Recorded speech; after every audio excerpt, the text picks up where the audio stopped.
Waste Bengal assembly में नेता प्रतिपक्ष भारतीय जनता पार्टी के वरिष्ठ नेता श्री शुभेंदु अधिकारी जी, भारत सरकार के गृह सचिव श्री गोविंद मोहन जी,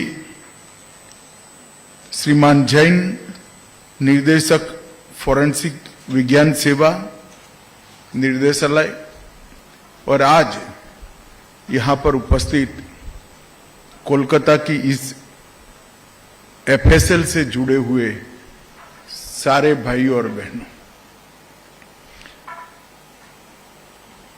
मेरे लिए बड़ा हर्ष का विषय है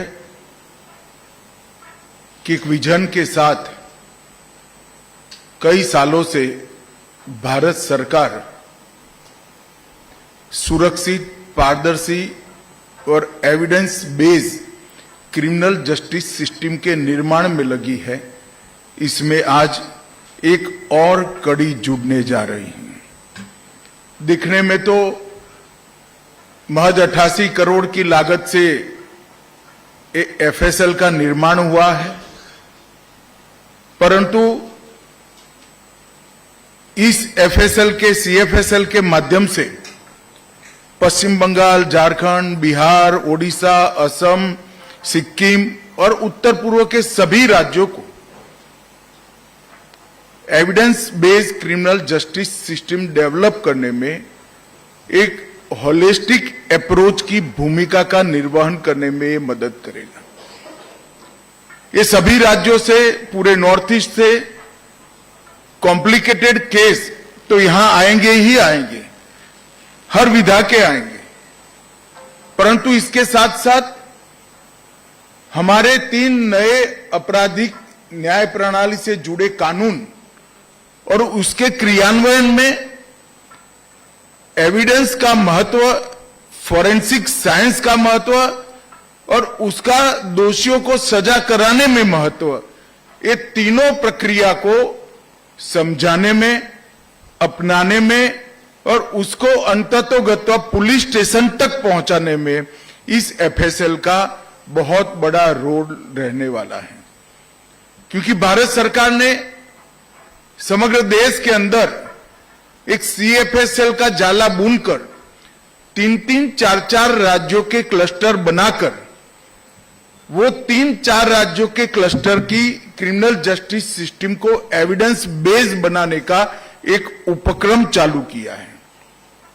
अभी तो एफएसएल बनाने का काम है, उसके बाद भारत सरकार का गृह मंत्रालय एक सीएफएसएल और इसके अंतर्गत 4-5 राज्यों के क्लस्टर को ये पूरी सिस्टम होलिस्टिक अप्रोच के साथ किस तरह से डेवलप की जा सकती है, इनकी ट्रेनिंग किस तरह से की जा सकती है, इसका अभियोजन में उपयोग किस तरह से किया जा सकता है और सटीक से सटीक नतीजे जल्द से जल्द कैसे प्राप्त हो सकते हैं, ये सारी चीजों को आने वाले 1-2 साल के अंदर हम जमीन पर उतारेंगे। हम जनवरी 26 से एक क्लस्टर अप्रोच से फॉरेंसिक साइंस को थाने तक पहुंचाने का अप्रोच, फॉरेंसिक साइंस के उपयोग को एविडेंस में महत्व देने के लिए हर कोर्ट तक पहुंचाने का एक प्रक्रिया, हर छोटे से छोटे थाने में बैठा इन्वेस्टिगेशन करने वाले व्यक्ति को इसका महत्व समझाने का एक अभियान हम जनवरी 26 से चालू करेंगे और इसके माध्यम से समग्र देश की क्रिमिनल जस्टिस सिस्टम को हम तर्क की जगह एविडेंस बेस्ड बनाएंगे, जिससे संदेह की कोई गुंजाइश नहीं रहेगी, शक का लाभ दोषियों को नहीं मिलेगा और जो पीड़ित है उसको न्याय मिलेगा। ये पूरी प्रक्रिया तभी हो सकती है जब पूरे देश में जितने भी पुलिस स्टेशन है, जितने भी हमारे पब्लिक प्रोसिक्यूटर्स हैं और जितने भी कोर्ट है, वो सब ये पूरी प्रक्रिया का महत्व समझे, इसको अपनाएं और अपने कामकाज में उसको महत्व का स्थान दें। तो सेंट्रल फॉरेंसिक्स लेबोरेटरी का जो जाला बुनना हम चाहते हैं, उसके माध्यम से क्लस्टर अप्रोच से कॉम्प्लिकेटेड केस में विशेषज्ञों की मदद से निर्णय पर पहुंचना तो है ही, परंतु साथ साथ एक पूरी क्रिमिनल जस्टिस सिस्टम की न्याय प्रणाली में आमूलचूल परिवर्तन करना भी है। ये जो 6 एकड़ में लगभग 90 करोड़ सी लागत से CFSL बनी है, इसमें बायोलॉजी, सीरोलॉजी, DNA परीक्षण, केमिस्ट्री, विस्फोटक, विष विज्ञान, narcotics, ballistic, computer science, psychology और फिजिक्स, ये सब डिपार्टमेंट एक साथ चालू होंगे।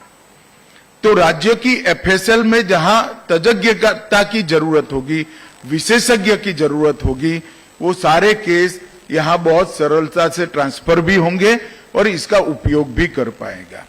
आज यहां पर नारकोटिक्स संस्करण 2 और एक्सप्लोजिव संस्करण 2 का भी विधिवत रूप से विमोचन हुआ है।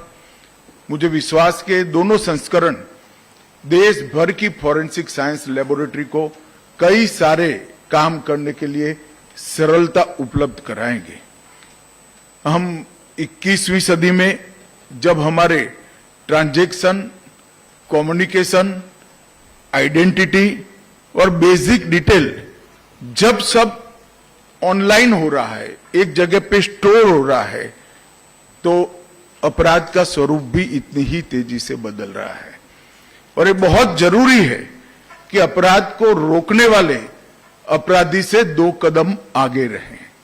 और इसमें अगर हम विज्ञान का उपयोग नहीं करते, स्पष्टता से युक्त कानूनों का उपयोग नहीं करते हैं, तो हम अपराध से 2 कदम आगे नहीं रह सकते। आज एक प्रकार से DNA के माध्यम से मेरी ध्यान में है 20-20 साल पुराने केस में आज सजा होने की शुरुआत हुई है। फॉरेंसिक ऑडिट से बड़े बड़े आर्थिक घोटाले भी अब बाहर आने लगे हैं और एक नए एरा में हमारी क्रिमिनल जस्टिस सिस्टम पहुंच रही है।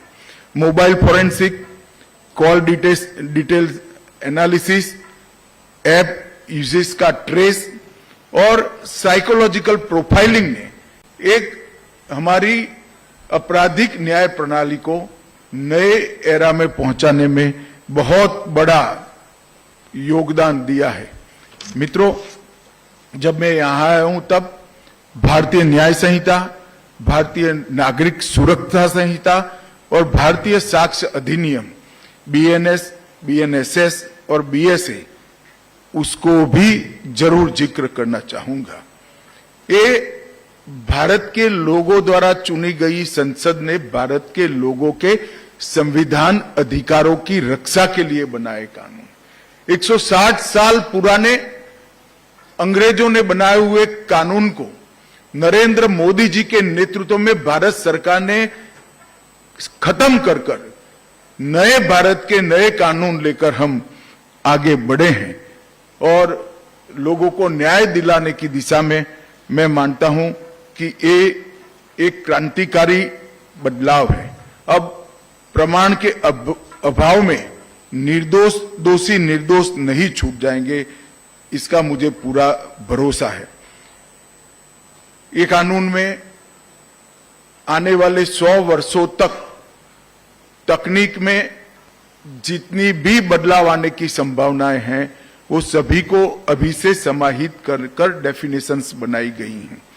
क्राइम सीन इन्वेस्टिगेशन, ट्रायल, इस सभी में टेक्नोलॉजी के उपयोग को हमने कानूनी आधार दिया है और 7 वर्ष से ज्यादा 7 वर्ष या 7 वर्ष से ज्यादा जिस दफा में सजा है वो सभी के लिए फॉरेंसिक साइंस की टीम की विजिट को हमने कंपलसरी कर दिया है। नए कानून में हमने टेररिज्म की व्याख्या भी की है। इलेक्ट्रॉनिक साक्ष्य की स्वीकार्यता को भी कानूनी आधार दिया है, जिससे voice logs, digital voice message, कई सारे इलेक्ट्रॉनिक एविडेंस अब सजा कराने के काम में आएंगे। और पुलिस जांच में ऑडियो वीडियो रिकॉर्डिंग, फॉरेंसिक साक्ष्य की वीडियोग्राफी और डिजिटल रिकॉर्डिंग पूछताछ के दौरान इसको भी कानूनी आधार देने का काम किया है। सबसे बड़ी बात इस कानून में न्याय समय पर मिले, इसकी हमने चिंता की है। 60 दिन के अंदर चार्जशीट करने का प्रावधान है और मैं इसको लगातार मॉनिटर कर रहा हूं। लगभग 60% केसों में हमारे लोगों को सालों पुरानी आदत बदलकर अब 60 दिन के अंदर चार्जशीट होने लगा है। ये बहुत अच्छी उपलब्धि। एक साल के भीतर 60% केसों का चालान 60 दिन के अंदर होना, ये बहुत बड़ी उपलब्धि है हमारे लिए। और जो विशेष प्रकार के केस हैं, इसमें 90 दिनों में ट्रायल पूरा किया जाएगा। ट्रायल इन एब्सेंसिया, उससे देश छोड़कर भगोड़ा होकर विदेश में बैठकर अपराध कर कानून की रीच के बाहर जो रहते थे, उनकी अनुपस्थिति में भी ट्रायल हम करेंगे, उनको सजा भी सुनाएंगे और सजा सुनाने के बाद अंतर्राष्ट्रीय समझौतों का उपयोग कर उनको वापस लाने का भी हम काम करेंगे। यहां पर जो कोई भी पीड़ित है, उसको फोन पर सभी प्रकार की सूचनाएं समय समय पर उपलब्ध होगी और उसको थाने के चक्कर न लगाने लग पड़े, इसकी हमने बहुत बड़ी व्यवस्था की है। और आज मैं बहुत फख्र के साथ कह सकता हूं कि 17,184 थाने सभी के सभी CCTNS से जुड़े हुए हैं, ऑनलाइन है और सभी का डेटा एक साथ जनरेट हो। और ये मॉनिटरिंग जो भारत सरकार का गृह मंत्रालय कर रहा है, वो भी ऑनलाइन ही कर रहा है। इससे मालूम पड़ता है कि कितना बड़ा बदलाव हम बहुत कम समय में लेकर आए हैं।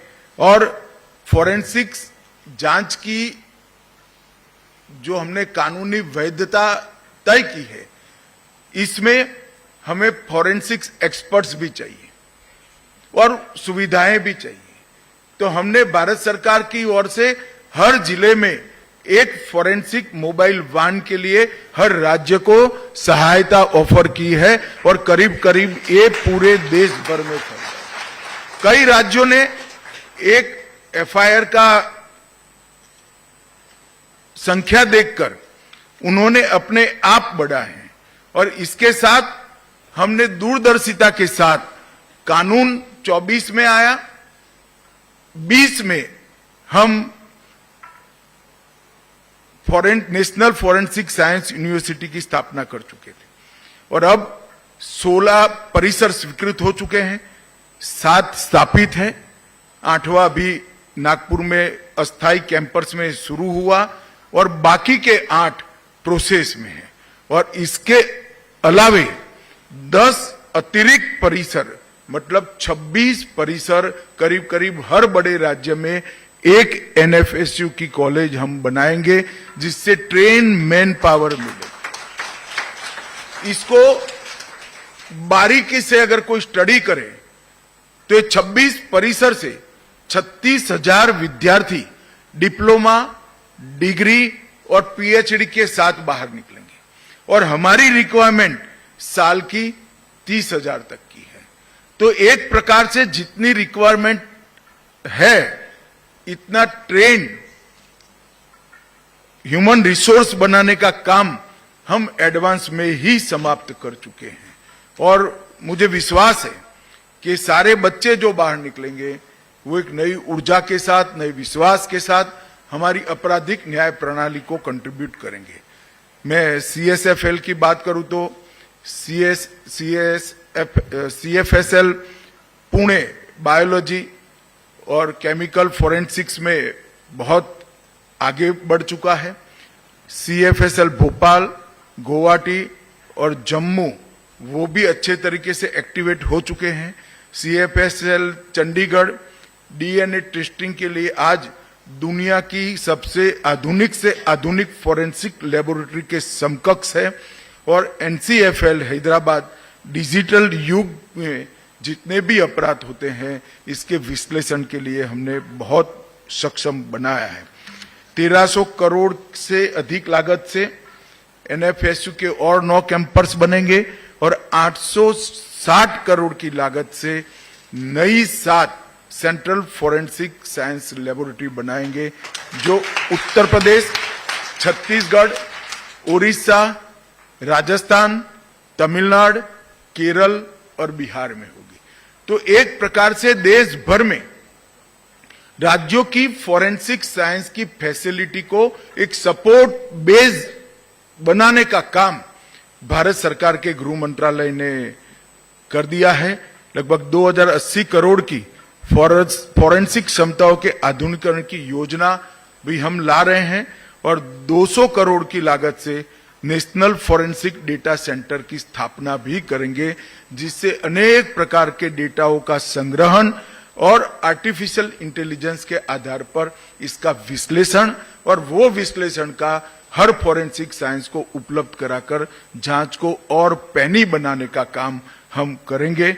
इससे भारत अब एविडेंस बेस्ड जस्टिस के युग में प्रवेश करने की बहुत सरलता हो जाएगी। भाइयों बहनों, आज मेरे सामने ज्यादातर लोग वो बैठे हैं जो इस लैब से जुड़े हैं या इस काम से जुड़े हैं। मेरा आप सभी से अपील है, इसको हम प्रोफेशनल काम न समझें।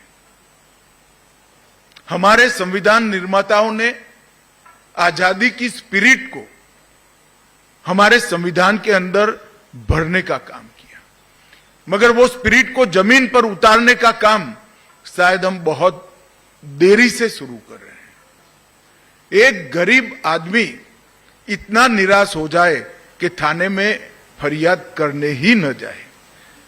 उसके शरीर के साथ हुए अन्याय को, उसकी संपत्ति के साथ हुए अन्याय को और उसके सम्मान के साथ हुए अन्याय का न्याय मांगने का इसका हौसला ही टूट गया है। हमारा दायित्व है कि हर गरीब से गरीब व्यक्ति सर ऊंचा कर कर सिस्टम पर भरोसा कर कर थाने में जाए, फरियाद कराए और न्याय प्रक्रिया से कम समय में न्याय प्राप्त करे।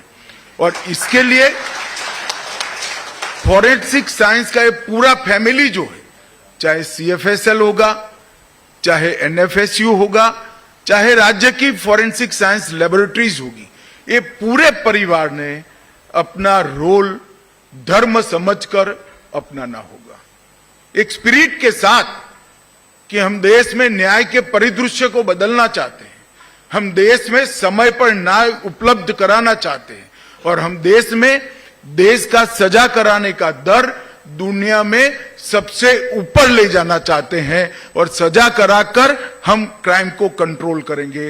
ये मिशन के साथ आप लोगों ने काम करना चाहिए। जैन साहब के नेतृत्व में आप सभी, मुझे भरोसा है कि ये जो स्पिरिट है भारत सरकार का, उसको जमीन पर उतारने में हम सब लगेंगे और हमारे 130 करोड़ लोगों को फिर से एक बार न्याय पर भरोसा हो, ऐसा वातावरण बनाएंगे। आप सभी को अनेक अनेक शुभकामनाएं देता हूं और आने वाले दिनों में आपके महत्वपूर्ण रोल को समझकर आप देश के अंदर संविधान का राज करने में आप मदद करेंगे, ऐसा भरोसा भी करता हूं। वंदे मातरम।